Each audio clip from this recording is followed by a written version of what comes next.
Arpookara panchayat member Shri ലൂക്കാച്ചനെ വേദിയിലേക്ക് ക്ഷണിക്കുന്നു.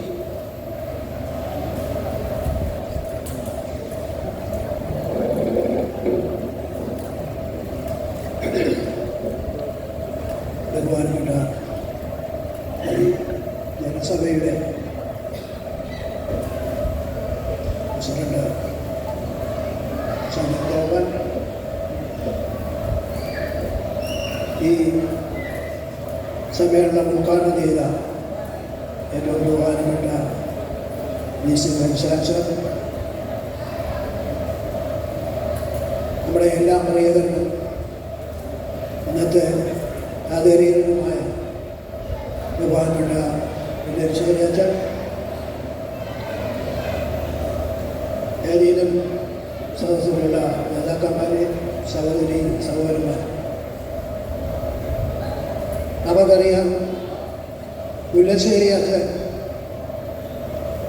ഏതാണ്ട് 14 വർഷക്കാലം ഇപ്പോൾ ഇവിടെ ഈ സ്കൂളിൻ്റെ പ്രിൻസിപ്പലായിട്ട് അധികാരമേറ്റു കഴിഞ്ഞപ്പോൾ ഇവിടെ സൂചിപ്പിച്ചവരെ തന്നെ ഈ സ്കൂളിൻ്റെ വികസനത്തിനും അതിൻ്റെ പുരോഗതിക്കും വേണ്ടിയിട്ട് അക്ഷീണം പരിശ്രമിച്ച് ഇതെല്ലാം ഇവിടുത്തെ ജനങ്ങൾക്കും നാട്ടുകാർക്കും വേണ്ടി വിനിയോഗിച്ചിരിക്കുന്ന ഈ അച്ഛന് എല്ലാവിധ ആശംസകളും ആദ്യമായിട്ട് ഞാൻ നേരിടുക.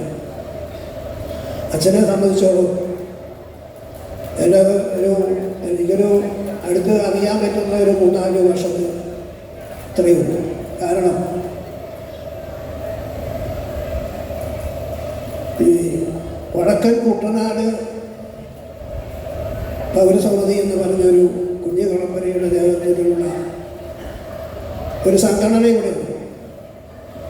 ആ സംഘടന പറഞ്ഞതിൻ്റെ അടിസ്ഥാനത്തിൽ അച്ഛന് എൻ്റെ വീട്ടിൽ വന്ന് ഗാന്ധി ജയന്തി ദിനത്തിൽ പ്രിയോർ മാവ് എൻ്റെ വീട്ടിൽ വന്ന് കുഴിച്ചു കയറുക.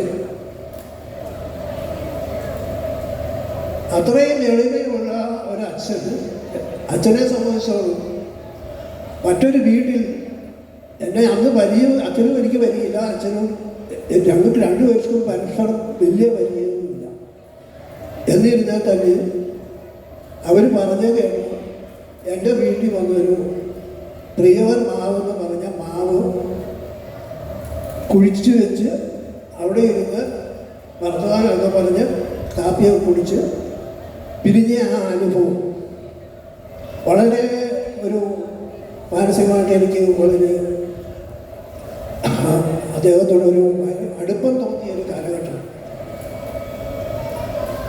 അച്ഛനെ സംബന്ധിച്ചോളം ഇവിടെ ജാതി മത രാഷ്ട്രീയ ഭേദമന്യേ എല്ലാവരും വളരെയധികം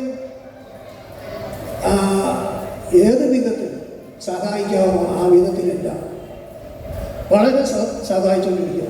ഇപ്പോൾ ഞങ്ങളുടെ പുനർജനിയുടെ പ്രസിഡന്റ് ഇവിടെ സൂചിപ്പിച്ചു, അച്ഛനോട് ചെന്ന് ഞങ്ങളെല്ലാവരും കൂടെ ഒറ്റ കാര്യം പറഞ്ഞു, അച്ഛാ ഞങ്ങളുടെ സംഘടനയുടെ ഒരു വളർച്ചയ്ക്ക് വേണ്ടിയിട്ട് ഒരു ആംബുലൻസ് ഒന്ന് അനുവദിക്കാൻ പറ്റും.